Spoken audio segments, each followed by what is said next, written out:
Hey guys, I hope you're doing well. Dr. Shook here. Today we're going to talk about something that is really important and that I see happening. I'm seeing this happen more and more, and a lot of you can probably relate to this. What I really commonly see occur is that some people will start the AIP diet, which if you guys don't know that's the Autoimmune Paleo diet, which is really a great place for a lot of people to start if they have autoimmunity, because it tends to remove a lot of the foods that we see contribute to the promotion of autoimmune processes. The foods are also very high in, they're very nutrient dense, so they help to replenish a lot of vitamins and minerals that may have been deficient. It's just a very healthy diet for most people. And really what we can find though is that some people don't do very well at all. So what I want to talk about are the most common reasons that I see this occur, and I'm going to elaborate just a little bit on each of these points. This is really important. So if you've tried an autoimmune paleo diet and you're not feeling well, or you're not doing good on it, okay? Because I'll tell you what, most people feel better on the autoimmune paleo diet, but everyone's unique, and you have to take that into consideration, and you treat everyone as an individual. So you always listen to your body. So if you don't feel good, then you don't feel good, and that's a reasonable thing to say. Hey, I don't feel good, and it needs to be considered and not just blown off, because there's a lot of times things that we can do. So number one most common problem is low blood sugar. This is probably the most common problem by far. People say they don't feel good, they don't have good energy, they're always hungry. Here's the reality, guys. When you go from eating, let's say that you eat a diet, that you go from a diet of like more of the standard American diet with grains and foods that are high in fat and sugar, to an autoimmune paleo diet, which is going to be fruits, vegetables, lean meats, and it's going to not be high in sugar at all, but you can eat plenty of complex carbohydrates on the AIP diet. It's a whole different world, because you go from eating, let's say, a hamburger that's this big, right? This big around as far as a portion that has 1,500 calories, and I might be overshooting, but maybe not. 1,500 calories in this small, a huge amount of calories, versus you eat a huge, let's say, huge salad, or maybe you eat some steak and a huge serving of, let's say, roasted broccoli, and maybe you have some sweet potato, and you get maybe 400 calories, but it's this huge amount of food. You're not used to that. You eat with your eyes a lot of times, and it looks like a lot of food. So, but in reality, you're not getting as many calories as you were in your other meals. So yeah, people do experience weight loss a lot of times, and this is one of the reasons. You have to eat more food and more quantity, because the AIP diet foods don't have as many calories as a lot of the foods that you were probably eating before. So you have to eat more food, a larger quantity typically, and you have to eat more frequently. And that usually means people need to eat every 2 or 3 hours. Some people, though, initially need to eat a little something every hour or so to keep their blood sugar stable, and then as their blood sugar improves, they can taper it off and do more, a longer gap between meals. So low blood sugar is one of the biggest things, because low blood sugar actually contributes to some of these other problems that we see. It creates low energy and some of the other things, and I'll kind of tie those together as we go. The other thing is you can develop new food sensitivities, and this can be super frustrating for people, because a lot of times people start the AIP diet, they're already reacting to foods. But here's the thing, one of the reasons that people have reactivity to foods that they eat is because they have such a bad digestive tract. They have a lot of intestinal permeability, or we commonly call that leaky gut. And they have their leaky gut's so bad that even the new foods that they start eating, they may start having immune responses to it. So what you really have to do is you have to take a very comprehensive approach, and you have to make sure that if you can, you get testing done so that you can better know what type of foods you react to. But then you want to make sure you're taking a very comprehensive approach to supporting the gut health. You're taking digestive enzymes that help to break down the food proteins thoroughly. Maybe you're using a supplement to help support the healing of the gut wall. You're doing a lot of things to help minimize immune reactivity. And at the same time, maybe you're supporting the immune system so that you have a better regulatory response to the immune system. So you make sure your vitamin D's adequate, that you're getting good essential fatty acids. You're doing a lot of things that help support normal functioning and responses of the immune system. So this is a big one. Food sensitivities, there's nothing more frustrating, and a lot of times people that are autoimmune, they have quite a bit of immune reactivity to food. So I know it can be very challenging. But these are some of the things that you need to be aware of that can occur, and if they do, then you just have to address it, guys. I mean, there's, sometimes it's really easy, and sometimes it's a longer road. Okay. Number 3, opioid withdrawal reactions. Oh my gosh, who said that opioids were in anything that you eat? Well, here's the thing. The opioids, when I'm talking about opioid withdrawal reactions, opioids, I'm talking about gluten and casein in particular. We know that they can metabolize, as they break down in your body, into morphine-like derivatives, gluteomorphin, casomorphin, and they can actually stimulate these pleasure centers in the brain, and when you reduce them or you stop them, you can have this withdrawal. And then some people that it's really very significant, they can have really a rough time with that withdrawal process. So it's really important to know that.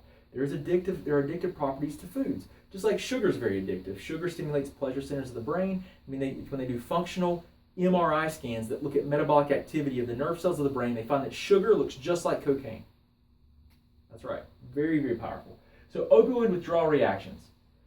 Number 4, brain chemical imbalances. Brain chemical imbalances. Now, why would that occur with an autoimmune paleo diet? Well, if you eat a diet that's higher in processed foods and sugar, and then you transition to an autoimmune paleo diet, which is very low in those things, then you got to understand that those sugars, when you eat some of those foods, they give your brain a spike and hit in serotonin and dopamine, neurotransmitters or brain chemicals. So when that occurs, that's not a good thing. I mean, because what you're doing is you're building this addictive connection to some of these foods. So when you stop that, you're not getting that hit of serotonin and dopamine with the AIP diet, so you feel depressed and you don't feel as good. Okay? So your food affects your chemistry in a big way. So brain chemical imbalances. So there's things that we want to try to do. We want to try to stabilize blood sugar, which helps a lot of these things. And we're going to talk about insomnia and anxiety next, but a lot of these things are connected, guys. So with insomnia and anxiety, sometimes people can't sleep and they feel a lot more anxious. So what you'll find in a lot of these cases is that that's due to not eating enough carbohydrates. People think that the autoimmune paleo or paleo diets are low carb. They're not low carb. They can be low carb, but they're not low carb. You need to be, the most common foods that people go to tend to be sweet potatoes, gourd type squashes, root vegetables other than white potatoes. And those things can be actually very high in sugars and in starches. So you eat more of those and you can help stabilize your blood sugar quite a bit more. If your blood sugar gets low, what happens is your brain it demands blood sugar. So it recruits your adrenal glands, which sit on top of your kidneys. And your brain makes those adrenal glands produce cortisol, your stress hormone, and adrenaline. You ever had low blood sugar? You ever get shaky? Well, that's because of the adrenaline spike, because your brain made those glands produce cortisol and adrenaline, because those two hormones, cortisol and adrenaline, will stimulate your liver to release blood sugar into the bloodstream and your muscles to release blood sugar into the bloodstream so that you can continue to the brain can continue to run the body because it demands sugar to run your physiological functions. And the brain will shut everything down to make sure that it preserves your health and your life. So this insomnia and anxiety is a big deal. And you can often track it back to low blood sugar. Okay, so you got to stabilize blood sugar. And sometimes you have to experiment with your carbohydrate tolerance, and you have to find that point, that spot where that your sweet spot for the carbohydrates. It's going to be different for every person. The next thing, difficulty digesting fiber. So when you transition from a standard diet, standard American diet, which is pretty low in fiber, to a autoimmune paleo diet, for example, that's very high in plant-based fibers, you may have a lot of problems digesting it because your digestive tract is probably not healthy anyway. And you might not have adequate enzymes or good gut bacteria to metabolize, and so it can be rough. So what you have to do is you have to really support digestive function, and you have to support healing of the gut. So those are things that you can do and that you have to do to start helping improve digestive function, because constipation is a common problem on the AIP diet, and it's primarily because people aren't drinking enough water, and they're changing their diet to these different types of fibers. And a lot of times people will they'll think that they can just eat meat and that's all they need to do. That doesn't cut it. You got to eat vegetables. So that helps to add bulk to your digestive to your food and to your gut.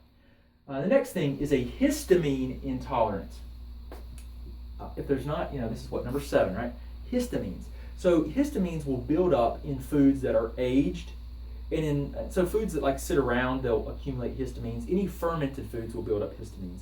So sometimes if you find out that there might be an issue with histamines, then you have to do an AIP diet modified with lower histamines, and you can use some supplementation to help. But typically, if you remove those from the diet for a temporary period of time, you can reintroduce them and feel better later. So it's not necessarily forever, guys. That's really important. These are tools to help us get better, or and see the impact that food has on our condition and on the way that we feel. Okay. So histamine intolerance. Sometimes you have to remove it. Sometimes you use temporary supplementation. Yeast and bacteria die-off reactions. So if you have a high amount of yeast in the gut and it's been fed due to your standard American diet that was higher in sugar and processed foods, and then you remove that and you go to a diet that's more complex carbohydrates, good fats, good protein, a lot of those bacteria or yeast may die off, and that puts a burden on your body and your liver to detoxify that, and that can make you feel bad as well. So these are all things like in that situation, you would want to make sure that you're supporting gut health, good elimination, that you're not constipated, that you're moving your bowels frequently enough, ideally at least once a day, so that you can get that stuff out. And then you might want to support the liver in that case to support liver clearance of some of those byproducts of the die-off. So guys, these are the most common things that we see happen, and it's unique to every person, and sometimes you just need someone to talk to you to help you, give you guidance.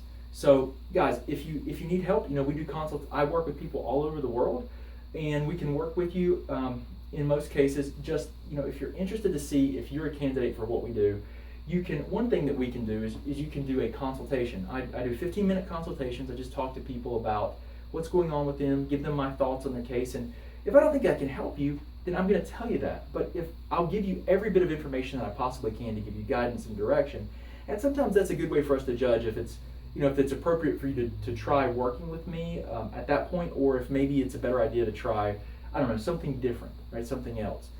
And so if you're interested in that, you can go to hashimotosconsult.com and you can register there. Just sign up for a consultation and my staff will contact you, and we'll set up a 15-minute consult where we can talk and discuss your case. That's at hashimotosconsult.com. If you think that you'd like to work with me one-on-one, and sometimes you just know that you need that, you can go to drbradshuk.com and you can go to application for care, read that page, and if we're in agreement and you think that you'd like to pursue maybe working with me one-on-one, and we go really in depth, we do a full history and really review things, we get labs if we need them, then definitely go there, take a look at that page. You can also call us if you have questions, but definitely go to drbradshuk.com, application for care, and read that page thoroughly before you call, because it will answer a lot of your questions.